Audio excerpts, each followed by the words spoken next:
लेकिन भैया श्रीमद् भागवत में दत्तात्रेय जी के प्रसंग में श्री दत्त भगवान जब 24 गुरुओं का वर्णन करते हैं यदु महाराज आज की युवा पीढ़ी के तो लिए महाराज 24 जी का गुरुओं यह के संदेश वर्णन के जीवन बाद बदल देने वाला अंत है। में दत्तात्रेय देखिए पूरा भगवान वीडियो कहते और हैं ये हमारे मेरे चैनल को 24 गुरु सब्सक्राइब हैं, जरूर करें। पर मैं अब तुम्हें एक नए गुरु के बारे में और बताता हूं।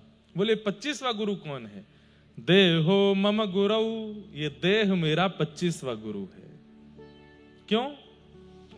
बोले कि इस पूरे संसार में मैं जितने गुरुओं को अपने जीवन में ला पा रहा हूं वो इस देह की ही कृपा है। इस देह की ही कृपा से मैं गिरिराज जी की परिक्रमा कर पाया, इस देह की ही कृपा से मैं बरसाना दर्शन कर पाया, इस देह की ही कृपा से मैं कथा में जाकर के सुन पाया। ये देह ना होता, इस देह के कान आंख नाक जीव हाथ ना होते, मैं कीर्तन करके भगवत दर्शन कैसे करता। इसलिए 25वां गुरु भगवत प्राप्ति कराने वाला ये मेरा देह है, इसको मैं प्रणाम करता हूं। इसलिए देह की रक्षा और उसका आराम भी बहुत जरूरी है। जो भी बालक यहाँ सुबह से आकर के बैठे हैं भैया आपको प्रणाम। हमने कल एक दक्षिणा मांगी थी बड़ोदरा के युवाओं से, आज पुनः कहेंगे। कथा विश्राम करके जा रहे हैं और हमारी बात को आप केवल शब्द मत समझिएगा, केवल वक्तव्य मत समझिएगा। हम बहुत सीरियसली आपसे दक्षिणा मांग रहे हैं। आप कहो तो हम झोली भी फैला लें आपके आगे। जितने भी युवा यहाँ बैठे हैं, हमारी आप सबसे प्रार्थना है, व्यभिचार दुर्विचार और व्यसन इनका त्याग रूपी दक्षिणा आप हमको प्रदान कीजिए। हम बस यही मांगना चाहते हैं आपसे, कभी भी व्यसन नहीं करना है। आज के बाद कोई भी ऐसी वस्तु जिस वस्तु से जिह्वा अपवित्र होती है, मन अपवित्र होता है।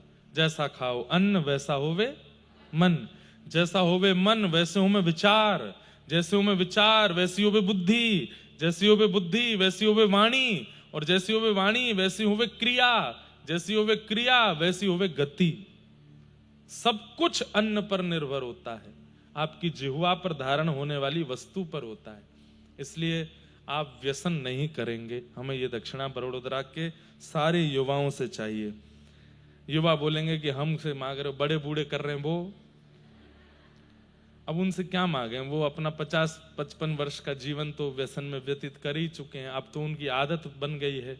वो भी अगर छोड़ दें तो अच्छा, पर आप भविष्य हो भारत का, भारत का भविष्य हो, और भारत के साथ साथ ठाकुर जी की परम प्रिया भक्ति का भी भविष्य आप लोग हो। इसलिए आप लोगों से बहुत उम्मीद है, ठाकुर जी को बहुत उम्मीद है आप लोगों से। ठाकुर जी तरस गए हैं। क्यों? नरसिंह मेहता मीराबाई के बाद कोई मिल ही नहीं रहा है ऐसा जिसके लिए मैं जाऊं, जिसके लिए मैं उसके पास पहुंच करके कुछ करूं। कोई मिल ही नहीं रहा है। भैया मेरी प्रार्थना, मेरे और आपके जीवन काल के बीच में कोई तो ऐसा भक्त हो जिसके लिए ठाकुर जी प्रत्यक्ष प्रकट होकर के कोई लीला करें। अरे हम नरसिंह मेहता नहीं बन सकते, हम जनाबाई नहीं बन सकते, हम तुकाराम नहीं बन सकते, हम सक्कूबाई नहीं बन सकते, हम नरसिंह मेहता नहीं बन सकते। पर कई बार मुझे लोग मिलते हैं, जूनागढ़ में भी एक मिले थे, बोले कि महाराज जी मेरे पर दादा और उनके पूरे खानदान में पूर्वज जो थे वो नरसिंह मेहता जी के साथ संकीर्तन में जाते थे, उनके वंश का मैं बालक हूं। नरसिंह मेहता जी का नहीं, उनके साथ कीर्तन में संगत करने वाले थे उनका मैं वंशज हूं, ऐसा मुझे किसी ने बताया। मैंने कितना भाग्य इसका। हम आप सब लोगों की तो भैया इतनी योग्यता नहीं कि ठाकुर जी हमारे सामने प्रत्यक्ष हो भी सकते हैं, पर हम में से ही कोई ऐसा निकले ताकि हमारी वंश की पीढ़ी भी आगे जाके कहे कि भैया हमारे पूर्वज जो थे वो फलाने भक्त के संग रहे थे जिनको ठाकुर जी ने दर्शन दिया। तो कंप्यूटर का जमाना है, सोशल मीडिया का जमाना है। हमारी एक बात मानेंगे, सतयुग त्रेता द्वापर कलयुग, ये 4 युग हैं। सतयुग में राक्षस का नाम रिवील हो चुका है। कौन था? हिरण्यकश्यप हिरण्याक्ष। त्रेता के राक्षस का नाम भी सबको पता है, रावण कुंभकर्ण।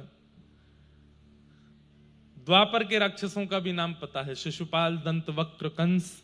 वैसे विशेष रूप से 2 ही होते हैं जो जय विजय बने थे। कलयुग में राक्षस कौन है? इंटरनेट और मोबाइल, ये दोनों राक्षस हैं। आप कहोगे महाराज जी क्यों राक्षस हैं? राक्षस क्या करते हैं? जो अपनी पूजा आपसे करावे, 24 घंटा अपने संग लगाए रखे। रावण की क्या जिद थी लंका में कि राम को मत भजो, कृष्ण को मत भजो, वासुदेव को मत भजो, नारायण को मत भजो, मैं परमात्मा हूं, 24 घंटा मुझे देखो, मुझे भजो।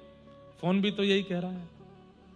सुबह उठते ही व्यक्ति ठाकुर जी का नाम नहीं लेता। फोन कहां है मेरा? कहां गए भैया तुम? चिट्ठी ना कोई संदेश, जहां तुम चले गए। इतने प्राण बसते हैं उसमें। अगर चार्जर ना मिले, बेचारा चार्ज ना हो पाए, तो उसकी बैटरी नहीं, हमारी बैटरी लो हो जाती है। हमको भोजन नहीं मिले, उसको जरूर चार्जिंग कर दो। अच्छा चलो फोन है, उसमें नंबर है, फोन कॉल लग जाता है। लेकिन अगर इंटरनेट ना हो, जहां पर नेटवर्क ही नहीं आ रहे हो, इंटरनेट चले ही नहीं रहा हो, वहां व्यक्ति 2-4 दिन से ज्यादा रह नहीं सकता। पहले व्यक्ति की जरूरत होती थी हवा, पानी, कपड़ा। अब व्यक्ति की जरूरत होती है 4G 5G नेटवर्क तो होना चाहिए, तो ही मैं जीवित रह पाऊंगा। जो अपने अधीन कर ले वही तो राक्षस है। ठाकुर जी के अधीन हमको होना चाहिए था, हम किसके अधीन होते जा रहे हैं? अभी भी इतना राक्षसत्व नहीं आया है, पर हमारा और यहां जितने युवा बैठे हैं, हम लोगों के बुढ़ापे में देखना क्या होगा। जन्म लेते ही बच्चा रोया करेगा, किसी चीज से शांत नहीं होगा, दूध से भी शांत, उसको फोन दिखाना पड़ेगा। फोन में मैं तोता हरे रंग का मैं तोता सुनेगा तब शांत होगा। हमारी भी बहनें हैं, उनके छोटे छोटे बच्चे, मैं देखता हूं उनको कैसे शांत होते हैं। पर हां, एक चीज हुई है, मानना पड़ेगा, पिछले 1-1.5 साल में अब मैं तोता बंद हो गया है, बरसाने की छोरी शुरू हो गया है। अब हमको लोग बोलते महाराज जी हमारे बालक भोजन नहीं करते जब तक बरसाने की छोरी नहीं सुने। मैंने कहा वाह, चलो अच्छा, ऐसी बहाने किशोरी जी का नाम तो सुन रहे हैं, बरसाने का नाम तो सुन रहे हैं, बड़े होके कभी तो कहेंगे मैया ये बरसाना है क्या, लेके तो चलो एक बार। फिर लेके जाना उनको। हम तो 2-4 और ऐसे संकीर्तन बनाने वाले हैं कि जिनसे बच्चा भोजन करे, पढ़ाई करे, रोटी खावे, सो जाए। अच्छा है, तो हम तो प्रयास कर रहे हैं कि ये फोन राक्षस ना बने, ये देव ही बना रहे, पर ये होगा नहीं। बहुत जल्दी ये राक्षसत्व का रूप धारण कर लेगा, हमारे प्राण बसेंगे इसमें। ये अगर नष्ट हुआ तो कितने लोगों के प्राण आज भी हैं। आज भी कितने लोग ऐसे हैं संसार में जिन्हें भोजन ना दो, पानी ना दो चलेगा, पर फोन अगर दूर कर लिया तो शायद प्राण चले जाए उनके। ये राक्षस हैं कलयुग के। इसलिए कभी वृंदावन जाए ना बंधु, तो हमारे कहे से तटीय स्थान जाइएगा। तटीय स्थान में फोन अलाउ नहीं है, इलेक्ट्रिसिटी अलाउ नहीं है, पंखे अलाउ नहीं है, लाइट अलाउ नहीं है, मतलब आधुनिक यंत्र कोई भी अलाउ नहीं है वहां पर। दिए की रोशनी होती है, रेत बिछी है, दरी आदि। अभी सर्दियों में तो दरी बिछती है, नहीं तो गर्मियों में तो रेत में ही बैठते हैं। वहां पर शाम का, रात्रि का समय होता है तो व्यक्ति का मुखमंडल दिखाई नहीं देता, शांति इतनी कि कोई कील भी गिर दे तो उसका स्वर आ जाएगा। और उस तटीय स्थान में जब जाकर के आप 2-4 घंटे व्यतीत करोगे तो आपको लगेगा कि अपने आज तक के जीवन में ये 4 घंटे ही थे जो मैं जिया हूं, बाकी मैं जिया नहीं था। ऐसा अद्भुत स्थान है। महाराज जी की बड़ी कृपा रहती है दास के ऊपर। ऐसे स्थान को भी प्रणाम। तो आधुनिक यंत्र ही राक्षस हैं कलिकाल में। पर कई लोगों ने इन यंत्रों को ही गुरु बना करके अच्छे कार्य भी कर रखे हैं। अब यहाँ हजारों लाखों लोग केवल उसी के माध्यम से कथा सुनते हैं। जो कथा में नहीं आ पाते, कथा में पहुंच नहीं पाते, वो उसके माध्यम से ही अपना जीवन परिवर्तन कर रहे हैं। तो कहीं ना कहीं उसकी विशेषता भी है, पर उसके फायदा अभी भी 25% ही हो रहा है, बाकी का तो उसका दुरुपयोग ही किया जा रहा है। प्रयास कर रहे हैं कि उससे और सदुपयोग बने, और युवा जुड़े, और कथाओं का प्रचार हो, और ठाकुर जी के सत्संग का प्रचार हो, ऐसी भावना है।